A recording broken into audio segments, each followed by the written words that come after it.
Antônio Delfim Neto foi economista, professor, diplomata e político. Também chefiou o Ministério da Fazenda entre 1967 e 74, no período da ditadura militar em que o Brasil viveu o chamado milagre econômico, durante os governos dos generais Arthur da Costa e Silva e Emílio Médici.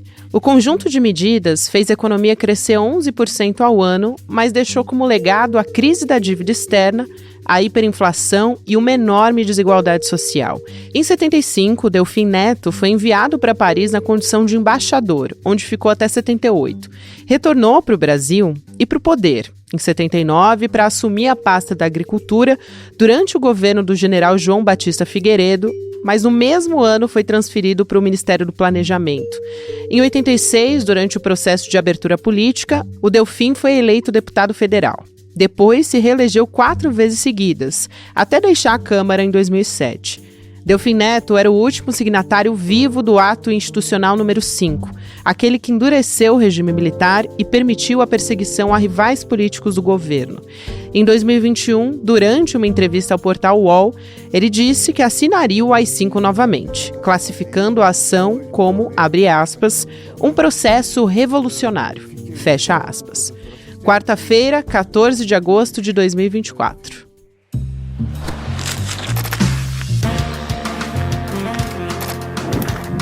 Olá, seja muito bem-vindo, seja muito bem-vinda. Eu sou a Gabriela Varela.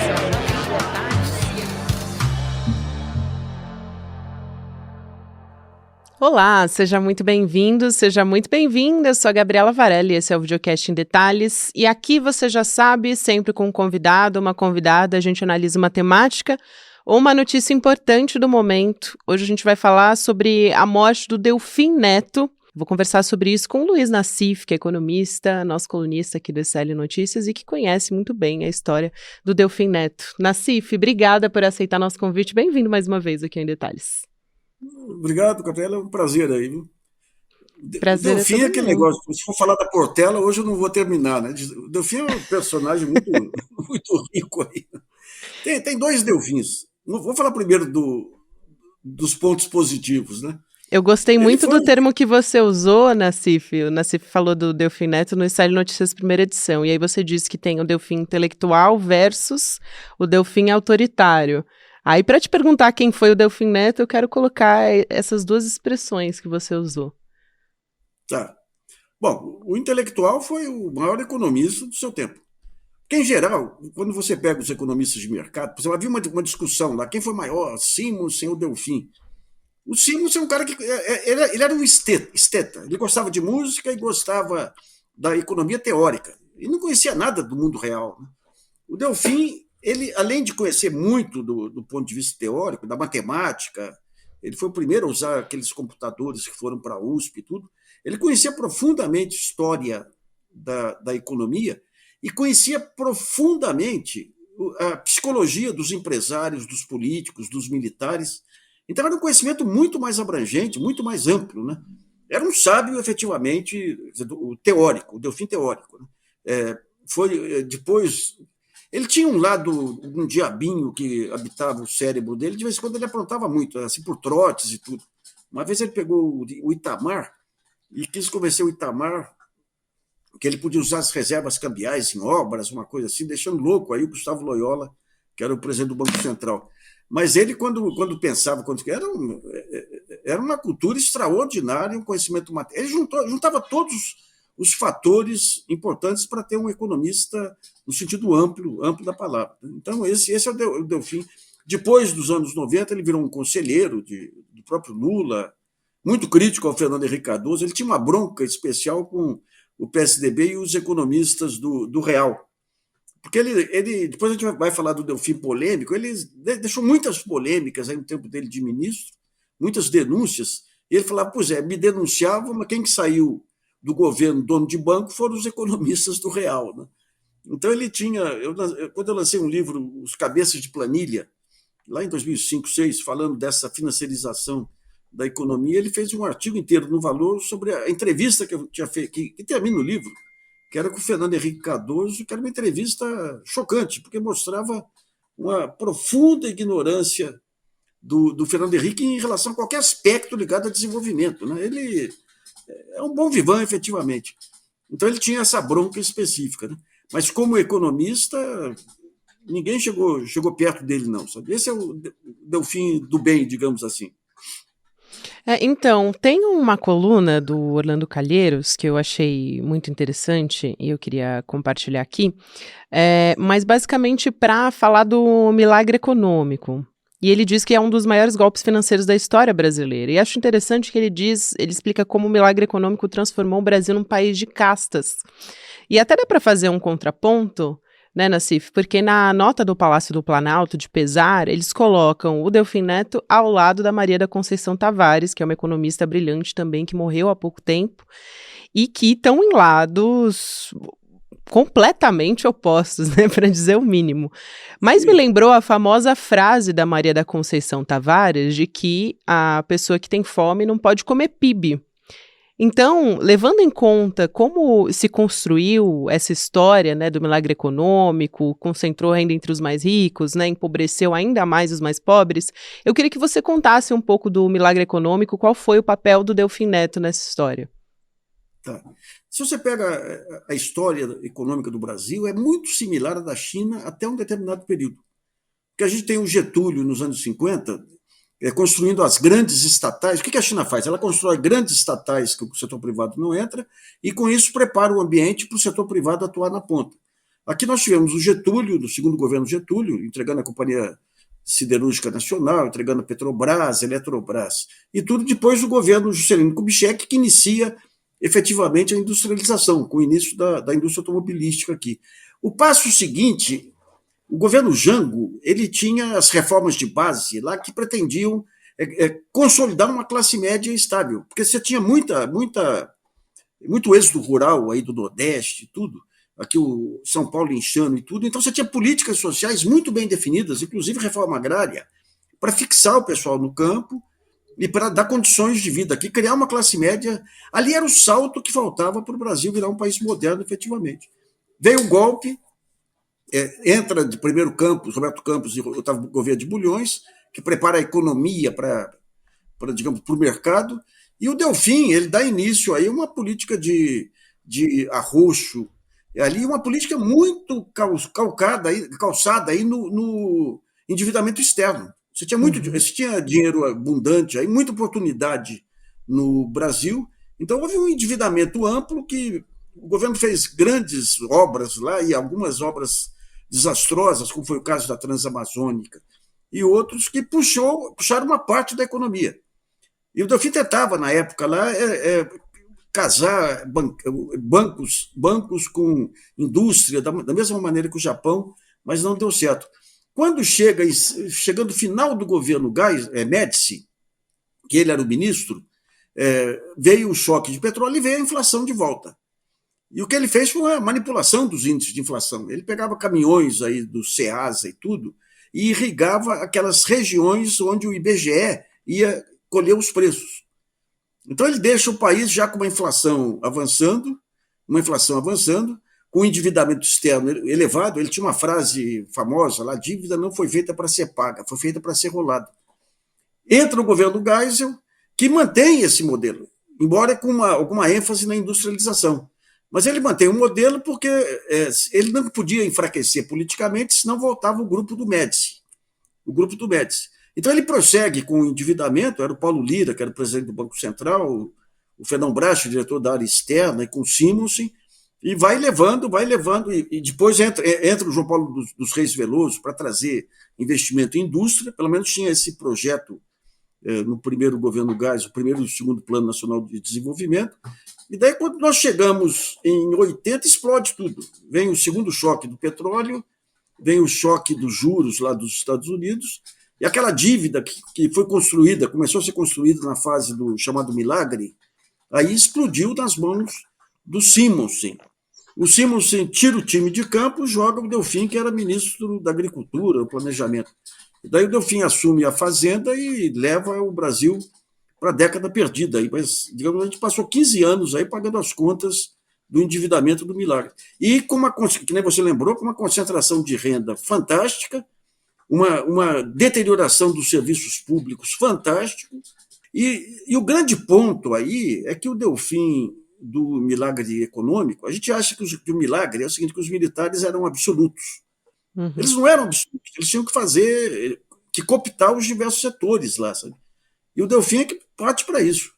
Ele compra apoio da mídia e compra. Ele chegou ao cúmulo. Você pega Abril. Abril você ganhou a rede de 4 rodas de hotel. Ganhou. Ele usava uns mecanismos fiscais lá e deu de presente. Ele pegou parte do Centro-Oeste lá e distribuiu terras enormes para a Volks, distribuiu para o Silvio Santos, distribuiu para a Liquigás, que era uma empresa italiana, as polonetas, que foi um jeito aí de beneficiar setores, bancos aí que ele ajudou. Tanto que quando entra o Geisel lá, você tinha um conjunto enorme aí de escândalos que vem da era Delfim, em parte por conta da censura, em parte por conta da cumplicidade, não só das empresas jornalísticas, mas dos seus jornalistas. Né? Ele criou uma rede, salvou o Estadão de quebrar. Então, o poder dele nessa época era absoluto. E ele deu não a legitimação, ele deu o fortalecimento da ditadura. Além de uma parte terrível lá, ele foi o cara que captou recursos da indústria, de uma maneira geral, para financiar a OBAN, a Operação Bandeirantes, que foi o epicentro, digamos, das torturas aí do país no período. Né?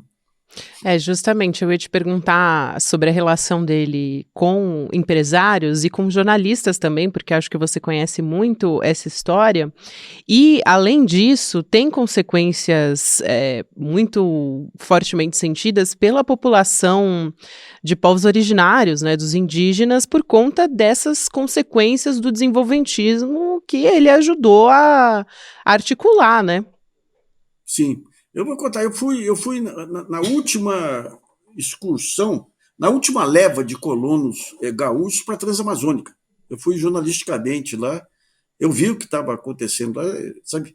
Você teve alguns colonos que tentaram se rebelar, porque pegaram terras que eram pouco férteis lá e tudo, mas nenhuma preocupação com índios, nenhuma preocupação, mesmo com os colonos que foram para lá, é aquele sentimento de Brasil grande que os militares têm até hoje, que acham que a Amazônia é a cobiça internacional que impede a exploração da Amazônia. Né? Então, não teve sensibilidade para nada, para nada. E em relação à ditadura, ele foi a figura, eu diria, a figura mais relevante desse período aí, por conta dos acordos. Porque o que eles faziam? Eles conseguiam o apoio dos coronéis nordestinos, é nessa época que você tem vários coronéis que só vão desaparecer no final dos anos 90, aí, quando tem a renovação política, mais que isso, ano 2000. Você pega a renovação política do Nordeste, um dia, quando surgiu lá o consórcio do Nordeste, houve uma renovação em todos os estados. Né? E eu perguntei um dia para um governador, falei, o que mudou tudo isso aí? Ele falou, simples, o programa de cisternas do governo. O governo Lula montou um programa de cisternas e tirou a dependência que o lavrador tinha em relação à água que o coronel controlava.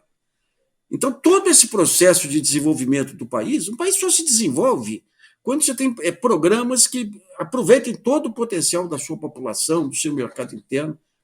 E o que o Delfim fez foi... Ele tinha só uma vantagem, ele não era subordinado ao mercado financeiro, mas também não era um industrialista, aí no sentido clássico que a gente pensava, que a gente pensa, né? Agora, depois ele se reabilita como o grande pensador que ele era. Então, o que não faltava para ele era conhecimento. Agora, ele era maquiavélico, ele conhecia a natureza das pessoas. Era impressionante. Tinha, na época, um jornalista, porque você tinha, digamos, os pontos, eu estava começando no jornalismo, os pontos de reação contra o Delfim, você tinha o Aloysio Bionde, que foi um grande jornalista crítico na época, você tinha o Brescia Pereira, que fazia artigos também críticos, o Eduardo Suplicy, que tinha uma coluna na Folha, mas ele, por exemplo, tempos depois eu conversava sobre o Bionde, que o Bionde achava que foi perseguido por ele. E ele tinha admiração pelo Bionde. Em compensação, os empresários lá, ele sabia quem que se vendia, quem não se vendia. Né?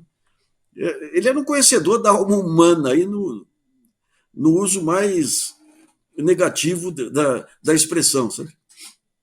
Exato, e a Transamazônica também foi uma responsabilidade dele. A Giovana Gerardi, que é uma jornalista especialista em meio ambiente, ela conta, né, porque o Delfim morreu e aí ela trouxe um depoimento de uma conversa que ela teve com ele, porque ela é responsável por um podcast de investigação sobre o meio ambiente, né, e urgência climática, que é o Tempo Quente. E aí ela conta como é que foi essa conversa com ele.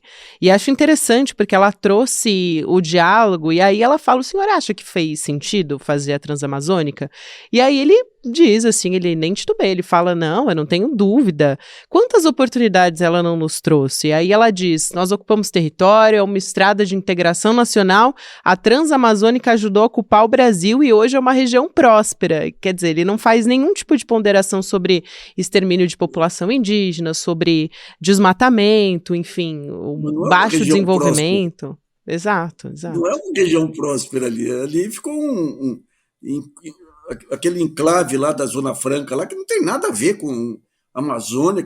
É um posto de compra e venda de produtos só. Né? Ele falou isso aí, então. Isso aí desmerece a inteligência dele. Viu? Pois é, então, e Desmerece ele era uma pessoa famosa pelas frases de efeito, né? Ele grande tinha família. essas coisas. Então, uma das coisas que ele disse a respeito disso foi que é, ele diz assim, né? É uma coisa fantástica, porque quando o presente vira passado, nós ficamos muito mais sábios. Mas quem planeja erra. Só quem não erra é quem não planeja. E também não faz nada. Então ele estava falando nesse contexto da Transamazônica. Ele tinha algo que faltava aos Simons, que faltava aos outros, nem sei se era virtude na época, que era o sentimento de Brasil grande. Então, se você pega eles, Médici não, Médici era uma zebra, que nem o Geisel tinha esse sentimento de Brasil grande também, mas era um Brasil grande, elitizado, que ele não pensava no mercado de consumo, não pensava na questão da educação como fator estratégico, o que ele queria era fortalecer os grupos que já existiam, por dois motivos, que já existiam, e segundo, que eram os grupos que davam sustentação política para o governo. Né? Claro. Mas na época, lá, vou te falar, disputar entrevista com o Delfim era o que tinha de jornalista aí que se ajoelhava para conseguir uma exclusiva com o Delfim, não estava do gibi, viu? O Estadão fez um trabalho na época, lá, o Estadão estava dirigido pelo Júlio César de Mesquita, o Julinho Mesquita, que foi menos aquinhoado intelectualmente da família lá, e pelo Miguel Jorge, que depois virou até ministro, acho que foi do Lula, e foi do Santander antes aí. E ele salvou o Estadão. E o Estadão, o que fazia? Todo mês mandava uma equipe de 4 ou 5 jornalistas do Estadão e do Jornal da Tarde a Brasília para levantar a bola para ele. E dava capas humilhantes. Né? Eu lembro uma capa lá que era uma charge, o Delfim, como se fosse o super-homem. O super-homem. Então, uma subordinação humilhante para a imprensa, sabe? Para a imprensa. Humilhante. E eu fui uma vez lá, estava começando a me soltar na economia, pelo Jornal da Tarde, aí, que era do Rui Mesquita, eu via o incômodo do Rui Mesquita, que era um grande jornalista. E falei com o filho, falei, vem cá, vocês querem pegar o Delfim? Me mande para lá, porque eu tenho escrito várias coisas aqui, em ângulos novos aí, que eu levantava por ali, que não chegavam em Brasília. Porque o Jornal da Tarde era muito influente, mas especificamente de São Paulo. Então eles deixaram. E eu fui lá, joguei um monte de casca de banana, ele caiu É em todos e mesmo. ficou louco da vida. Mas o que ele faz quando eu voltei? Não pediu minha cabeça nem nada. Ele ligou para o Roberto Api, que é pai do Bernardo Api. O Roberto Api era o editor de economia do Estadão, querendo saber quem era eu, mas não pediu cabeça nem nada. Ou seja, ele respeitava a interlocução intelectual e tudo. Né? Era uma virtude que não bastava para encobrir os defeitos do Delfim Ministro. Né? Do Delfim Ministro. E ele é autor também, até esqueci de colocar no perfil aí, ele é o autor do mais desastroso programa econômico da história do Brasil, ao lado do pacote do Joaquim Levy. Porque quando ele assume no lugar do Simons, tinha o Adroaldo Moura de Mello, que era da Faculdade de Economia e Administração, e propôs um pacote para ele que consistia em fazer uma máquina de desvalorização, e o Brasil estava com problema nas contas externas, e depois fazer um congelamento da correção monetária e do câmbio. Achava que ia segurar a inflação por conta disso. Né? E quando ele fez isso, o dinheiro passou a escapar para ativos reais aí, explodiu em pouco tempo. Ali foi uma tragédia, e isso aí prolongou, digamos, a crise dos anos 80 até o Plano Real, né? Até o Plano Real. Mas herança desse experimentalismo dele também. Eu acho que é daí que vem essa frase dele, que só quem tenta que erra, uma coisa assim, mas não precisava errar tanto assim também. É verdade. E você falou dos anos 80, acho interessante também fazer esse paralelo de que ele era um dos últimos signatários do AI-5 durante o período da ditadura, e depois ele se tornou o que eu acho, assim, basicamente um contrassenso, né? Porque ele se tornou um deputado responsável ali por um papel fundamental durante a Constituinte de 88, porque ele foi um dos formadores, um dos articuladores do Centrão. Então, Sim. eu queria que você contasse um pouco também sobre isso, né? Porque é um contrassenso você olhar, parece que são duas figuras completamente diferentes, mas é o mesmo Delfim, né? É o mesmo Delfim, porque o que ele queria lá, ele, digamos, aquela parte cidadã da Constituinte, uma parte fantástica lá, ele foi contra. Quando terminou a Constituinte, ele fez vários artigos, eu polemizei com ele algumas vezes, que ele falava que a Constituinte não cabia no Brasil, dizendo que a Constituinte ia inviabilizar políticas públicas e tudo. E eu escrevi e falei, vem cá, quem define é a Constituinte, é a economia que tem que se adaptar ao que os constituintes colocaram, né? Então ele tinha essa visão economicista, e apesar do conhecimento de história e tudo, ele tinha essa visão economicista dele aí muito grande, sabe? Muito grande. Ele avançou muito com o negócio da história da economia, mesclando esses conhecimentos, mas, digamos, aqueles pontos centrais que determinam o desenvolvimento de um país, ele nem resvalou, porque significava aí ele dar atenção para uma outra classe social, e ele representava claramente aí uma elite empresarial que jamais se tornou internacional por conta dessa falta de visão mesmo, né? E ele em nenhum momento ele fez uma meia-culpa a respeito das mortes da ditadura também, em nenhum momento. Não. Inclusive, em alguns momentos ele deu declarações que demonstravam justamente o contrário, né? Porque ele dizia, não, se fosse o mesmo contexto, né? Querendo dizer que naquele contexto político tinha que ter sido assim mesmo. Só que, por outro lado, ele virou, como você já apontou, né, Nassif, conselheiro do presidente Lula, ele também fez a mesma coisa com a presidente Dilma Rousseff, passou também até pelo Michel Temer, o próprio Bolsonaro, que era alguém que ele criticava, ele também chegou a ter algum tipo de relação com o governo do Bolsonaro. Para a gente fechar, eu queria que você falasse um pouco sobre essas falas de pesar do ministro da Fazenda, o Fernando Haddad, também do Randolph Rodrigues, né, que é alguém que se coloca como da ala progressista, e a nota do próprio Palácio do Planalto, porque do Palácio do Planalto, a gente está vendo uma nota oficial, né, de governo lamentando a morte do Delfim como ministro. Mas chamaram bastante atenção, principalmente as falas do Haddad, do Randolph Rodrigues chamando o Delfim Neto de genial, o Haddad prestando homenagem a ele, né, enfim. Então, queria te ouvir a respeito disso, Nassif. Bom, o Radolfo é a câmara de eco, né? É irrelevante, é irrelevante. Ele vê, ele se espelha em algumas pessoas, o que estão falando? Então ele se espelha, não tem relevância. O Haddad ele tem um respeito intelectual pelo Delfim. O Haddad é um espiano, como o Delfim era um espiano. E o Delfim, acadêmico, intelectual, realmente é admirável, é admirável. Mas, mais uma vez, não se vê, digamos, essa questão, não se coloca ressalva, né?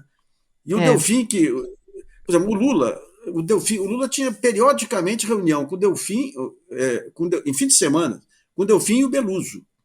E o Beluso, que ajudava a monitorar para onde estava indo. Mas, digamos, publicamente, o Delfim conselheiro aí, ele não conserta, digamos, o trabalho do Delfim, do chamado Milagre aí, né? Do Delfim do chamado Milagre, que desorganizou a economia e criou uma falsa sensação de país grande em cima dos escombros aí dos trabalhadores e da classe média, né? Então, digamos, a história não, com o tempo aí, a história não vai reconhecer, digamos, essa grandeza do Delfim.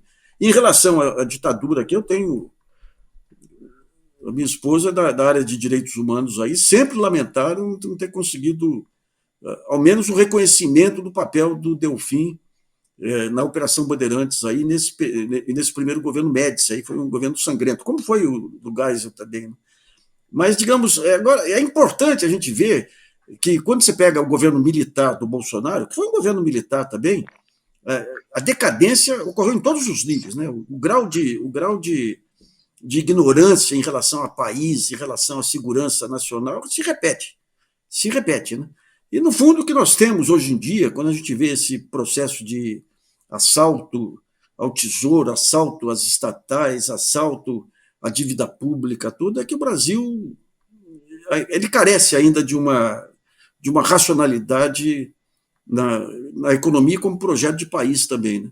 Então, o Delfim era bom como conselheiro pontual, mas como projeto de país, ele nem chega perto da Maria da Conceição Tavares, né? Celso Furtado, por exemplo. Celso Furtado é um que entendia o país como um desenvolvimento sistêmico aí de todos. Hoje, quando você pega o sentimento de nação, quem é que tem sentimento de nação? Você tem a música brasileira, a cultura brasileira, um pouco a universidade brasileira e os movimentos sociais. Quando você vai na favela lá, o orgulho de ser brasileiro está lá. Quando você vem para Faria Lima, todo mundo quer, os mais sofisticados querem ir para Nova York e os Luiz Roberto Barroso querem ir para Miami. Então, e tem essa questão, eu acho, que pega num ponto muito sensível, né, Nassif, que é o Delfim, ele ter sido essa figura, né, o responsável por tantas mortes durante a ditadura, né, um dos responsáveis, e ao mesmo tempo o Palácio do Planalto emitia essa nota de pesar, claro, e no mesmo momento, né, que vetou os atos, no mesmo ano, na verdade, que vetou esses atos em memória das vítimas, né, do regime. Então, eu acho que isso fica muito marcado, né, na memória das pessoas. Muito. Quando você pega a justiça de transição, de reparação, o ponto inicial é o presidente da República, em nome do país, pedir desculpas aos familiares das vítimas. Aqui vai ter o relançamento da Comissão de Mortos e Desaparecidos sem a presença do Lula. Né? Sem a presença do Lula. Quando você fala em reparação, ele se treme. Né? Aliás, quando o Lula elogia o Delfim, de uma maneira quando tenta também atuar na Venezuela, de uma maneira para tentar estabelecer a verdadeira identidade dele, que sempre foi um conciliador. O Lula sempre foi um conciliador. Né? Mas acaba passando um ponto lá que você deixa de lado os seus princípios e tudo, aí em nome da conciliação. Né? Daí fica complicado. Porque esse projeto de país que vai ter que vir aparecer em algum momento, ele vai ter que ser mais afirmativo. Né? E até agora não se conseguiu isso. É isso, Nassif. Eu quero muito te agradecer por a gente poder trazer aqui um perfil de quem foi, de fato, Delfim Neto, sem esquecer, né? Sem esquecer, principalmente por ele ter sido um dos signatários do AI-5. Tô batendo muito dessa tecla porque a gente não pode esquecer. Ele foi responsável por isso, né? Que foi esquecido até agora, né? E ele morreu, assim, tranquilo ao lado dos familiares dele, né, das famílias, e muitas famílias estão até hoje sem resposta. Então, acho que isso não pode ser esquecido. Obrigada, Luiz Nassif. Sempre um prazer te receber aqui no Em Detalhes. E volte sempre. É meu, cara. Um grande abraço, viu? Até mais. Gente, chegamos aqui ao finalzinho do Em Detalhes. Quero lembrar você que ontem rolou a exibição do primeiro documentário internacional do ICL, o Vai Pra Cuba, Eduardo.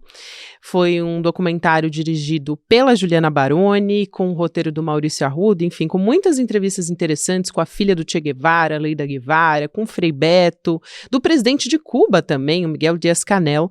E a gente não vai ter replay dessa vez, só que você ainda pode assistir pela nossa área de membros do ICL. Então, a partir de agora, a gente teve esse documentário transmitido ao vivo, gratuito. A partir de agora, se você quiser assistir o documentário, você tem que fazer a assinatura. E aí você acessa o link icl.com.br para fazer a sua assinatura, entrar para a nossa plataforma e também ter acesso aos nossos cursos e todos os nossos conteúdos exclusivos. Obrigada a você que me acompanhou até aqui. nós sempre estaremos no ar aqui no Em Detalhes, às 10h30 da manhã no YouTube, no Spotify, nas plataformas de áudio. A qualquer horário você pode conferir as nossas entrevistas. E aqui no YouTube você fica com o Mercado Investimentos, depois o ICL e à noite, 6 horas da noite, ICL Notícias, segunda edição. Até amanhã. Você pode ir para qualquer país e fazer qualquer tipo de documentário. Cheguei a Havana, Fidel me chamou no gabinete dele e se virou e falou assim: o que você quer me perguntar? Essas são imagens inéditas e históricas. Disputar la subjetividad, comprender que las relaciones pueden ser realmente distintas.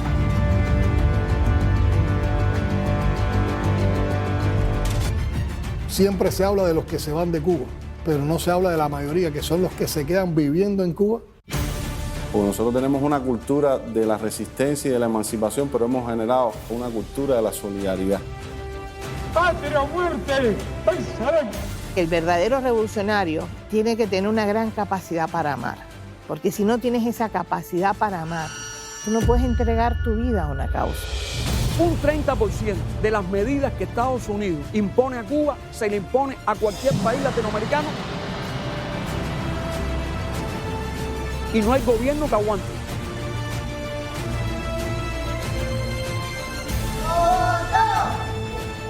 Entrevista com o presidente de Cuba, Miguel Díaz-Canel. Quítenme el bloqueo a ver qué pasa.